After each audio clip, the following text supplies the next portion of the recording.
ಮಾವಿನ ಸುಗ್ಗಿ. ಎಲ್ಲಿ ನೋಡಿದ್ರು ಕೂಡ ಮಾವಿನ ಹಣ್ಣುಗಳ ರಾಶಿಯೇ ಕಾಣಿಸುತ್ತೆ. ಮಾವು ಪ್ರಿಯರಿಗಂತೂ ಪ್ರತಿದಿನ ಹಬ್ಬ ಅಂತ ಹೇಳಿದ್ರೆ ಮೋಸ್ಟ್ಲಿ ತಪ್ಪಾಗಲ್ಲ. ಮಾವಿನಲ್ಲೂ ಸಾಕಷ್ಟು ಬಗೆ ಬಗೆಯ ಮಾವು ಇದೆ. ಒಂದೊಂದು ತಳಿಯು ಮಾವಿನ ರೇಟ್ ಒಂದೊಂದು ಇರುತ್ತೆ. ಈಗ ಪ್ರಪಂಚದ ಅತಿ ದುಬಾರಿ ಮಾವಿನ ಹಣ್ಣಿನ ಬಗ್ಗೆ ಹೇಳ್ತೀವಿ. ಅದೇ ಮಿಯಾಜಾಕಿ ಮಾವಿನ ಹಣ್ಣು ಅಂತ ಹೇಳಿ. ಜಪಾನ್ನಲ್ಲಿ ಬೆಳೆಯುವಂತಹ ಈ ಒಂದು ಮಿಯಾಜಾಕಿ ಮಾವಿನ ಹಣ್ಣಿನ ಬೆಲೆ 1 ಕೆಜಿಗೆ ಬರೋಬ್ಬರಿ 2,50,000ದಿಂದ 3 ಲಕ್ಷ ರೂಪಾಯಿವರೆಗಿದೆ. ಈ ಒಂದು ಮಿಯಾಜಾಕಿ ಮಾವು ಬೆಳೆದರೆ ಶ್ರೀಮಂತರೆ ಅಂತ ಹೇಳ್ಕೋಬಹುದು.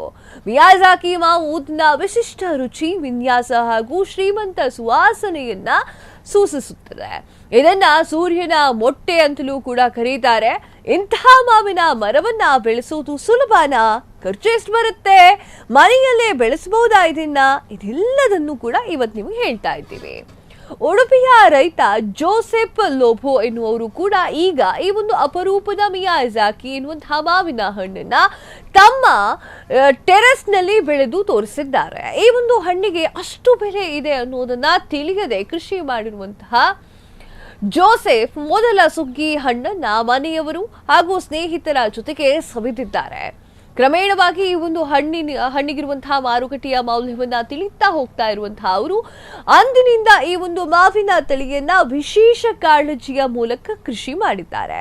1 ಕೆಜಿಗೆ 3 ಲಕ್ಷ ರೂಪಾಯಿ ಅಂತ ತಕ್ಷಣ ಎಲ್ರಿಗೂ ಕೂಡ ಹಣ್ಣು ಬೆಳೆದು ದುಡ್ಡು ಮಾಡಬೇಕು ಅಂತ ಅನ್ನಿಸ್ತಾರೆ. ಹಾಗಾದ್ರೆ ಈ ಒಂದು ಮಾವಿನ ಹಣ್ಣನ್ನ ಹೇಗೆ ಬೆಳೆಯೋದು ಅನ್ನೋದನ್ನ ವಿವರಿಸ್ತೀವಿ ನೋಡಿ.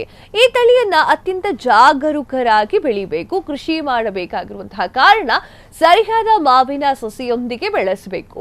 ಬೇರುಗಳಿಗೆ ಸಾಕಷ್ಟು ಸ್ಥಳಾವಕಾಶವನ್ನ ಕಲ್ಪಿಸಬೇಕು. ದೊಡ್ಡ ಚೀಲ ಅಥವಾ ದೊಡ್ಡ ಮಡಿಕೆಯಲ್ಲಿ ಇದನ್ನ ನೆಡಬೇಕು.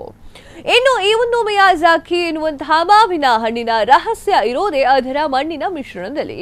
ಉಡುಪಿಯ ಲೋಬೋ ಅವರು ಮನೆಯಲ್ಲಿಯೇ ಮಾಡಿರುವಂತಹ 9 ಖನಿಜಗಳನ್ನ ಹೊಂದಿರುವಂತಹ ಮಣ್ಣಿನ ಮಿಶ್ರಣವನ್ನ ಈ ಒಂದು ತಳಿಗೆ ಉಪಯೋಗಿಸಿದ್ದಾರೆ. ಈ ಒಂದು ಮಿಶ್ರಣವನ್ನ ಹಸುವಿನ ಸಗಣಿ, ಕುರಿ ಗೊಬ್ಬರ, ಮನೆಯಲ್ಲಿ ತಯಾರಿ ಮಾಡಿರುವಂತಹ ಮೊಸರು ಮತ್ತು ತರಕಾರಿ ತ್ಯಾಜ್ಯವನ್ನ ಬಳಸಿ ಮಾಡಿದ್ದಾರೆ. ಈ ಒಂದು ಮಿಶ್ರಣವು ಪೋಷಕಾಂಶಗಳಿಗೆ ಸಮೃದ್ಧಿಯನ್ನ ಕೊಡುತ್ತೆ. ಆರೋಗ್ಯಕರ ಸಸ್ಯ ಬೆಳವಣಿಗೆಯನ್ನ ಉತ್ತೇಜಿಸುತ್ತೆ. ಇನ್ನು ಮಿಯಾಜಾಕಿ ತಳಿಯನ್ನ ಬೆಳಿಬೇಕು ಅಂತಂದ್ರೆ ಸಾಕಷ್ಟು ನೀರು, ಸೂರ್ಯನ ಬೆಳಕು ಚೆನ್ನಾಗಿಯೇ ಬರಬೇಕು. ಟೆರೆಸ್ ಮೇಲೆ ಬೆಳೆಸಿದ್ರೆ ಒಳ್ಳೆಯದು ಅಂತ ಹೇಳ್ಬೋದು. ಈ ಹಣ್ಣನ್ನ ಕೀಟಗಳು ಸುರಕ್ಷಿತ ಅಂದ್ರೆ ಆ ಒಂದು ಕೀಟಗಳಿಂದ ಸಂರಕ್ಷಿಸುವಂತಹ ಕೆಲಸವನ್ನು ಕೂಡ ನಾವೇ ಮಾಡಬೇಕಾಗಿರುತ್ತೆ.